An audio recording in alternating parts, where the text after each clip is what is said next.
गांव के बुजुर्ग अक्सर मंदिर की खौफनाक कहानियां सुनाया करते थे।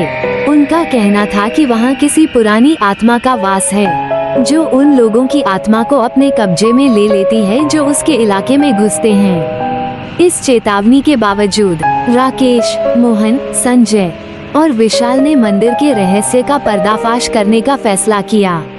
चारों दोस्तों ने एक रात, जब अंधेरा घना हो चुका था और गांव सो चुका था, मंदिर की ओर जाने का इरादा किया। रात होने से पहले चारों दोस्त आपस में मिले। उन्होंने टॉर्च, माचिस और एक पुरानी किताब रखी जिसमें मंदिर के बारे में कुछ किंवदंतियां दर्ज थीं। कोई जानता नहीं था कि मंदिर में क्या मिलेगा, लेकिन उत्सुकता ने उनके डर पर काबू पा लिया। जैसे ही रात का समय हुआ, वो धीरे धीरे गांव की सीमा पार कर मंदिर की ओर बढ़ने लगे। रास्ते में पेड़ों के पीछे से जानवरों की आवाजें आ रही थीं और सन्नाटा उनकी हड्डियों तक को ठंडा कर रहा था। जैसे ही वे मंदिर के करीब पहुंचे, उन्होंने देखा कि मंदिर एक ऊंची पहाड़ी पर बना हुआ था और उसकी दीवारें समय के साथ काली पड़ चुकी थीं। मंदिर के दरवाजे के सामने एक पुरानी मूर्ति थी, जिसके चेहरे पर एक अजीब सी मुस्कान थी। उस मूर्ति के पास रखी घंटियां हवा में हिल रही थीं, जैसे किसी अदृश्य शक्ति ने उन्हें छू लिया हो।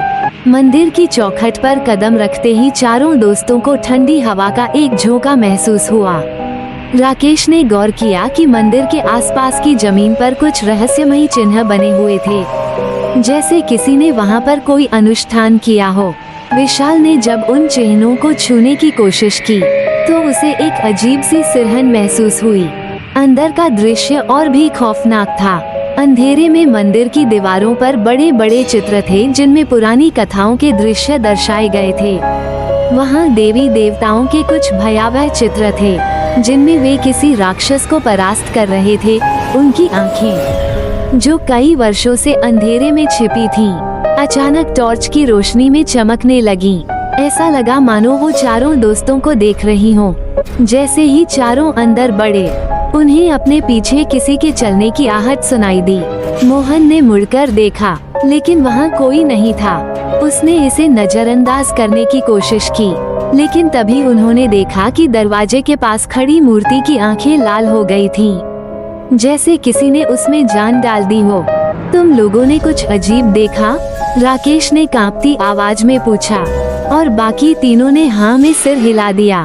सबको महसूस हो चुका था कि वो किसी खतरनाक चीज में फंस चुके हैं। जैसे जैसे वे आगे बढ़ते गए, उन्होंने मंदिर के एक कोने में एक पुराना लकड़ी का दरवाजा देखा। दरवाजे पर कई पुराने ताले लगे थे, लेकिन उनमें से एक ताला टूटा हुआ था, जैसे किसी ने जबरन उसे खोला हो।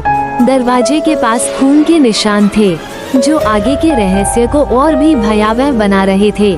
राकेश ने उस दरवाजे को धकेला और चारों दोस्तों ने अंदर झांका। अंदर एक कमरा था, जिसमें चारों ओर हड्डियों का ढेर लगा था। कमरे के बीचों बीच एक बेजान शरीर पड़ा था, जो सड़ चुका था। उसकी आंखें मंदिर के मुख्य द्वार की ओर खुली थीं, जैसे वो किसी से मदद की गुहार लगा रहा हो। कमरे में घुसते ही संजय ने महसूस किया कि किसी ने उसके कंधे पर हाथ रखा है।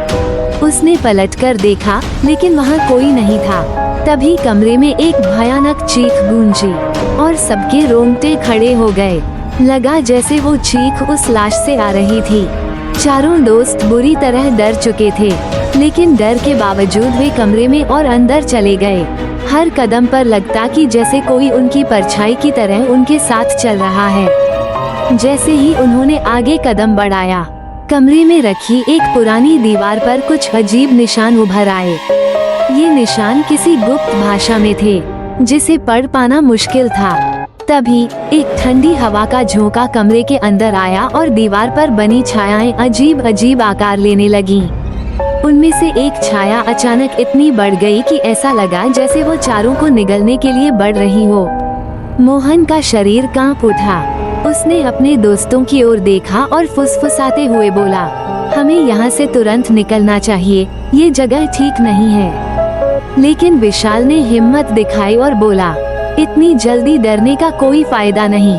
हम यहाँ इस मंदिर के रहस्य को जानने आए हैं और उसे जानकर ही जाएंगे।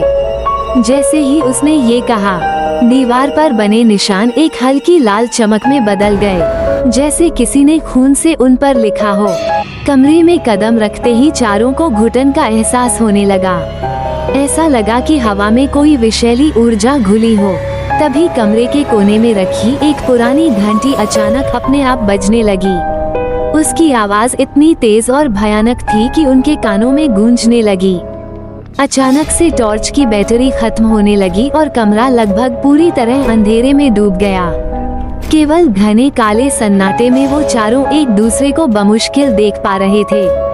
तभी राकेश की टॉर्च ने एक पल के लिए चमक मारी और उसने देखा कि कमरे के अंदर एक स्त्री की परछाई खड़ी थी। उसका चेहरा घूंघट में छिपा था, लेकिन उसकी आंखें काले साए जैसी थीं।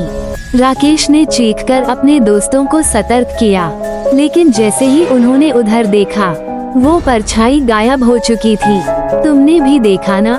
राकेश ने कांपती आवाज में पूछा, लेकिन किसी ने जवाब नहीं दिया। जैसे ही वे उस कमरे से बाहर निकले, उन्हें मंदिर के हर कोने से धीमी धीमी फुसफुसाहटें सुनाई देने लगी। ये आवाजें जैसे किसी मंत्र का उच्चारण कर रही थीं। उन चारों को कुछ समझ नहीं आ रहा था कि ये आवाजें कहाँ से आ रही हैं। कमरे के बाहर निकलते ही विशाल ने महसूस किया कि जैसे उसके कानों के पास कोई धीरे धीरे मंत्र पढ़ रहा हो। वो जैसे ही पीछे मुड़ा, उसने देखा कि वहाँ एक औरत की परछाई खड़ी थी। उसका चेहरा ढका हुआ था और उसके हाथ में एक त्रिशूल था। वो औरत धीरे धीरे उसकी ओर बढ़ने लगी। विशाल को मानो जमीन ने पकड़ लिया हो, वो हिल भी नहीं पा रहा था। तभी संजय ने उसे खींचकर उस जगह से बाहर निकाला और दोनों भागते हुए राकेश और मोहन के पास पहुँचे। उन्होंने एक दूसरे की ओर देखा और समझ गए कि अब ये जगह उनकी जान के लिए खतरा बन चुकी है। चारों ने तुरंत वहां से भागने का फैसला किया।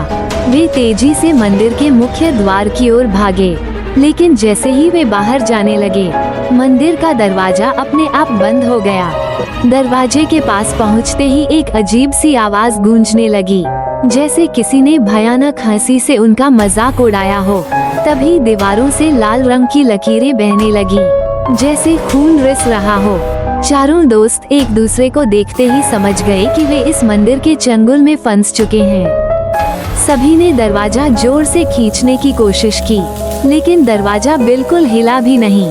चारों को समझ नहीं आ रहा था कि वे अब कैसे बाहर निकलें। मंदिर के अंदर हवा और ठंडी हो चुकी थी, और जैसे जैसे समय बीतता गया, उनकी उम्मीदें भी टूटती जा रही थी।